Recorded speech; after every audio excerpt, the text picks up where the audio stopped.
I'm Lee Moore. I'm Rob Moore. And this is the Chinese Literature Podcast, part 2 of our multi-part series. On Journey to the West. We are journeying westward, sort Westward, young folks, Go. people. Yes, so part 2. Part 1 of this series, we kind of introduced the work and why it matters that we're doing a multi-part series just on one work. Because this one has a pretty huge impact, pretty huge influence on literature all over Asia. I have argued that it's the most influential novel in Asian literature. Not necessarily Chinese literature. Right. But Asian literature because of the effect that it has outside of China. I mean, it's very popular within China. Sure. I don't want to try and minimize that, but I think Hong Lo Meng, the Dream of the Red Chamber, is probably more influential in terms of Chinese literature. Definitely holds that crown within China. But Xiuji, Journey to the West, it's more influential outside of China. Yeah. And we talked a lot about why it matters that it is that way, some of the ideas in the novel. We want to get a little more into the novel itself. So the next couple of podcasts, you're going to get an introduction to the content of the novel. Specific passages. And also kind of how to read it, because we talked about this as well in the last podcast. Without some kind of guide for how to appreciate what's going on, it gets boring fast. Really boring. Because really it's the fast. same kind of adventure over and over again. But we also pointed out it's the same kind of adventure over and over again, the same way it's the same kind of murder mystery over and over again in some of the most popular series. Yeah, I mean, I think it's kind of like car chases or Western or any other sort of genre that maybe isn't the most kind of thought-provoking. Right. You get the same stuff, but people continue enjoying it. Yeah, if you enjoy that scenario, watching the little tweaks and twists and turns they put on a formula is the appeal, right? We're going to talk this week about the first 7 chapters, which I'm going to say are the most well-known from the entire novel. Definitely, yeah. Which is the rebellion against heaven. This is the introduction of the Monkey King, Sun Wukong, into the story, and how he comes to be attached later on in the novel to this very boring monk heading west to get the scriptures. And you just mentioned Monkey is named Sun Wukong. We should point out that he has multiple names. Pilgrim, quite a few. He picks up quite a few names while traveling. We're just going to call him either Monkey or Sun Wukong. Right. I may slip up and call him Monkey King because that's how I heard Sure. him called all over my time in China. But We've already talked today a little bit about how formulaic the novel is, and we don't mean that as an insult. It's just kind of a statement of fact. These first 7 chapters are the least formulaic part of the novel. And it's the one that if you've read enough in the Western canon, you will resonate with the most because it resembles very strongly Satan's rebellion against heaven in Milton's Paradise Lost. You have a similar character, chaotic, powerful, refusing to submit to anyone else's will. He's sort of heavenly. He's kind of formed out of this rock. Let me just see if I can break it down real quick, just the plot, because I don't want to, if we try to summarize all the ins and outs here, it'll take a long time to summarize. In Anthony Yu's translation, the novel begins at the very beginning, like the creation of the universe and the powers and all that stuff. But the introduction to Monkey, or Monkey King, is there's a heavenly stone on Earth, out of which breaks this monkey, this stone monkey. And he cavorts with the other monkeys on this island. And one day they're playing next to a lake. One of them says, "Hey, I wonder what's on the other side of this waterfall. Whoever can go there and come back will be our king." Monkey does. He goes through the waterfall, finds a whole heavenly realm, comes back and is made king. Over the course of the next several chapters, he goes from being just a king to a sage, someone who goes to study with a Taoist adept. All the various transformational magics and stuff that the Taoists are supposed to know. He gains the ability to transform himself. He fights a dragon king. He's famous for his stick that can grow to however long he needs it to. Or big. And he can put it behind his ear and then whip it out. He can travel millions of miles with one leap. And it's kind of very science fiction-y in the way that this novel sometimes is about like toys. Very much so. What eventually happens is he gains all these powers from a Taoist priest, but he's arrogant. And the priest knows it, and partly the reason he's cast out is his arrogance. And it's also what leads Sun Wukong to go, hang on a second, I'm really great. Why do I have to just stay here? Why do I have to take orders from others? others? I'm not taking orders from anybody. And over the course of the next few chapters, first he's invited up to the heavenly realms to serve in the bureaucracy there, decides it's beneath him, rebels against that, and basically anything that the various higher-ups in the heavenly bureaucracy try to do to corral him, he overthrows to the point where he causes an actual almost revolution in heaven itself. He literally almost overthrows it. I was going to say literally overthrows it, but he really undercuts it, quite literally. He almost knocks out the foundation for heaven, and heaven itself almost falls apart. And this is, we can talk more about the importance of kind of the political ramifications of that. He is, of course, eventually imprisoned by one of the most powerful beings in the heavenly realms. He is imprisoned under a mountain. He's eaten a peach, so he can't die. There's an immortal peach, so he can't die. Again, the sort of science-y fiction-y kind of He is demanded to be called the great sage under heaven.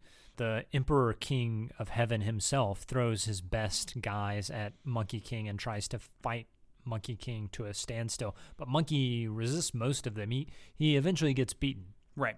And he's imprisoned. And that's where the chapters end. And he is told that eventually there will be someone who comes around and he will have to serve as that person's master in order to redeem himself. This is an interesting twist on this sort of story because you have a character who refuses to recognize any authority, arrogant, powerful, annoying sometimes. Really annoying. Really annoying sometimes. What's interesting is chapter 7, which is when he's finally subdued and imprisoned. It's an open book, literally. But every reader of the book knows that this is chapter 7. This is only chapter 7. What's going to happen with this character later in the novel? These first 7 chapters really almost form a novel unto themselves. They if you kind of have a narrative at chapter arc. 7, you could almost separate this thing into like a series, and book 1 would be 1 to 7. It's my understanding that we don't actually know the provenance of different parts of this novel, and there is a possibility. It's my understanding there is a possibility that chapters 1 through 7 came from a different source, and that this whole novel was kind of stitched together from different sources. And certainly going back and rereading this novel, it felt a little bit like 1 through 7 was this completely different thing. Do you remember, Rob? I know you're not a huge fan of Harry Potter. I love Harry Potter. Are you kidding me? Okay, good. We're on the same page. I can't believe we haven't had this conversation. So I love Harry Potter as well. One of the things that the listener may have noticed, but without realizing it, is in that first book, there are almost 2 books in Harry Potter and the Sorcerer's Stone, or Harry Potter and the Philosopher's Stone. There's this kind of narrative arc to the first maybe like fourth of the book, where the period before he goes to Hogwarts, and then there's another story that kind of while he's at Hogwarts. And the reason for that is because J.K. Rowling actually wrote the first fourth of the book and like sent it out to different sources, and she eventually got funding, I believe. So those are 2 separate novels that are stitched together real well. So if you want to think about Shioji, Journey to the West, and what it means, and this is a technical term, we try not to use too many technical terms. We may use a couple in this podcast. The technical word I'm going to use is syncretic. That just means kind of pieced together from different parts, Frankenstein style. If you're thinking about this novel as kind of similar to Harry Potter in that way, that might help the listener understand it some. Now, I would add, though, to the Harry Potter reference that the difference here is that these first 7 chapters don't have any equal in the rest of the novel in terms of excitement, action, intrigue. This is the high point that he stitched. It's almost as though if he was in the same situation as J.K. Rowling, he's like, if I'm going to get funding, I'm going to have to come out of the gate swinging. And these first 7 chapters were him coming out swinging. They're really good. And really, seriously, the first 7 chapters you will enjoy. I mean, there's a lot of just really arcane Buddhist terminology. I don't know what it means and Taoist terminology. And Taoist terminology and all that. You don't know what it means, Rob, because you're in comparative literature. I'm comparative lit. We don't really care about disciplinary Chinese, integrity. But the times that you should have been spending studying these Buddhist terms, you were actually learning French. I was reading high theory and all That's that. Right. Just wasting my academic youth on high theory. That's such an academic joke. Half the people who listen to this podcast are going to go, what? I think most of our listeners are into those kind of academic jokes. Or at least have been a part of it, yeah. We could if you do love our nerdy jokes, let us know. Please. Send us a comment. And we'll give you more. We'll throw more in there. But email us, please. Right. No, but it's interesting because to read a novel that basically can't ever match up to its first 7 chapters in terms of everything, really. I mean, yes, it is a lot of the rest of the novel can be as interesting in terms of ideas, but the character of the Monkey King is most himself here.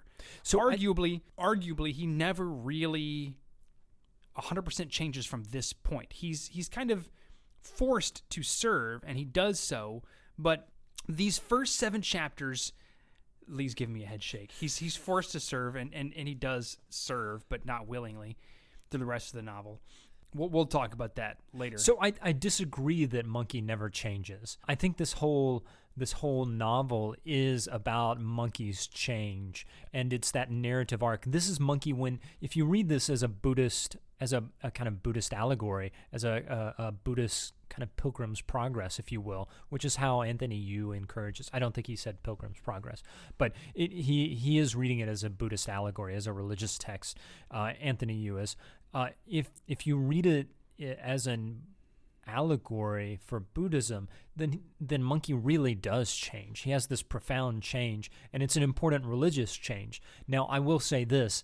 No part of the novel is as exciting as these first 7 chapters in the sort of action thriller kind of thing. I kind of think of these first 7 chapters as like an action movie that is spun off for a television series. Or if you've ever seen an action movie where the first 10 minutes are this ridiculous chase scene, explosions, gunfire, and then for the next like 20 minutes, you're in like a government office plot somewhere. Yeah, it's that. It's kind of thing. Now, the other thing about this, though, is there is something perennially fascinating, popular about this kind of character. Yeah. The kind of character who is completely outside of everything, knows how it works, but just doesn't care. Says, you know what, that works for you. Flip-flop. I don't care. I'm not going to do that. I'm going to do my thing. You can't make me. Every culture in history has had this feeling of, I feel like I'm being forced to do things against my will and I don't want to do them. I still have to do them, obviously. Well, what if you didn't? And that's the whole appeal in these first 7 chapters, is a character who not even heaven can control. Imagine if the powers that created the universe couldn't even really stop you. And just barely stopped him in the end. Just barely stopped him. It's only when Lao Tzu, so Monkey and all of the heavenly creatures are fighting, and Monkey holds all of them off. Sure. And it's only when Lao Tzu tricks him that he actually is captured. And it's not through physical strength, but it's through guile. And I'll point this out too. One of the things that I've always found weird about superhero stories, of which this is absolutely one. Definitely. Is the arbitrary limits on their power. So if you've ever seen or read Watchmen by Alan Moore, the character of Dr. Manhattan is a god. Like, can do anything anywhere, can stop time, can do anything to anyone, right? And you're reading this, and the whole time I'm reading, I'm like, why does he act the way he does then? Because it doesn't seem to make a lot of sense. He can literally do anything. Well, imagine a character who did do anything he wanted to. Pure will, pure desire, right? That's all he does. Monkey represents kind of the id, or just in Buddhist terms, he represents anger, like the human compulsion towards anger. Yeah. Nietzsche would have had a lot of fun with Monkey, someone who acts not based on a long-term plan. He's all impulse. He's all spontaneity. Like, I think I'll just do this, and we'll just see what happens, right? There's something much more believable about that than a superhero with some incredible power who just seems to not use it sometimes, but also some other times. Yeah. I can already hear some comic studies people frothing over this, but I'm not a scholar in that field either. But it's interesting to see a character with this much power with the gloves off. Like, nothing restrains him, and so he doesn't restrain himself. He just does whatever, you know? You mentioned that every culture has this kind of character with the gloves off who just doesn't care. Right. I want to point something out. I'm not sure Chinese culture has this kind of character before really Monkey appears on the scene. Maybe you could argue that Shui Hu Zhuan, the Water Margins novel, is something like that. And I'll say that in connection to another point that I want to make, which is one of the reasons that this novel is so successful and so beloved is because it's so unlike anything that comes before it in Chinese literature. And I actually, and this is kind of controversial, a position that a theory I have, it's not based in, it's not very well based in the evidence, but it's a hunch I have, essentially, that lots of the elements of this novel are actually drawn from possibly Indic stories transmitted via Buddhism along the Silk Road. Of course, Buddhism originates in India. It dies out in India as it travels to China. The stories associated with Buddhism also oftentimes travel from India to China and come to China in different forms through travelers and stories and things like that. The same way that the text itself, which this novel is about, which we're going to get into in the next episode, travels to China. These stories come to China. So Monkey, it's no surprise that Monkey kind of looks like Hanuman from Indian epics. He's this bad boy who doesn't really care about things, gets in trouble a lot of times.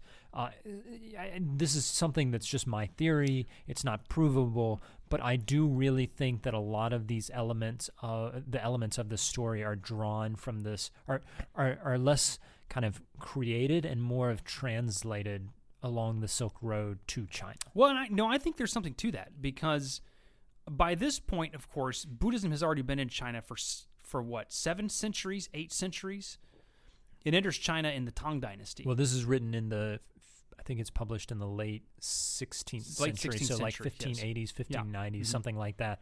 Buddhism came to China in just after the Han Dynasty. I think earliest it was in the late Han. Okay, or so early. I'm off in my chronology. Yeah, more than a millennium. Yeah, you're way off. But then again, you are comparative literature. That's true. Thank you for pointing that out. Yeah, if we ever talk about Jacques Derrida, I'll correct you. But that's why we're never going to talk about Jacques Derrida. So I never have a handhold. Anyway,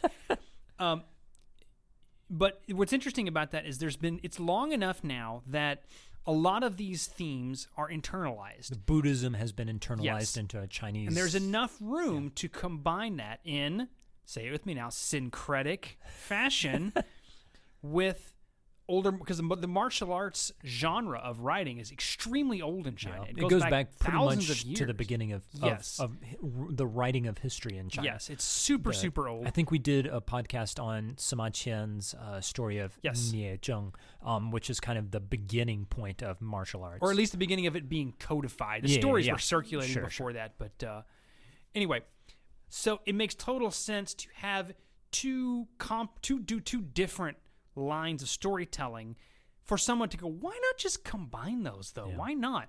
And again, we keep bringing this up, and I'll keep on bringing this up because I think it's important.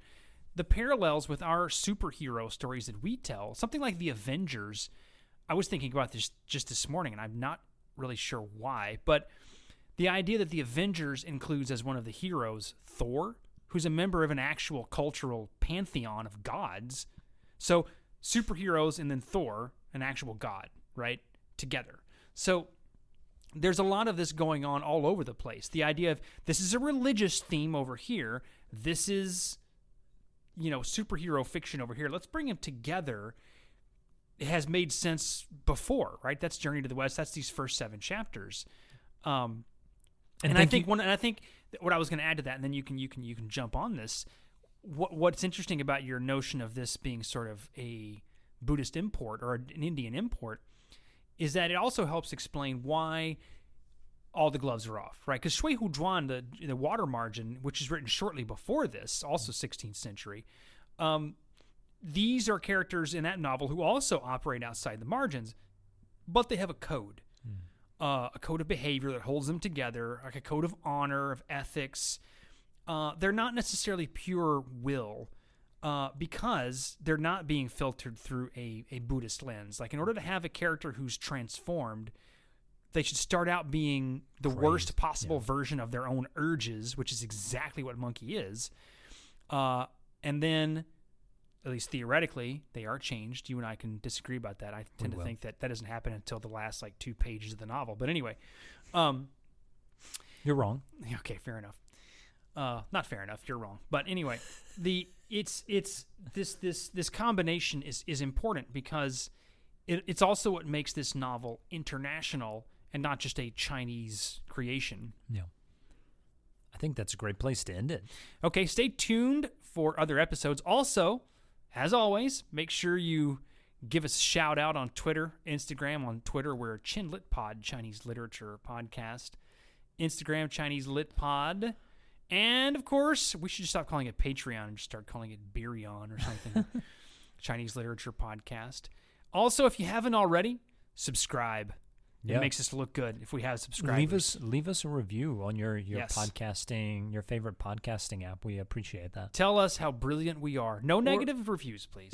Only good ones. You can review Rob negative. 3.5 stars. I would have given it 5 if Lee was doing a monologue anyway.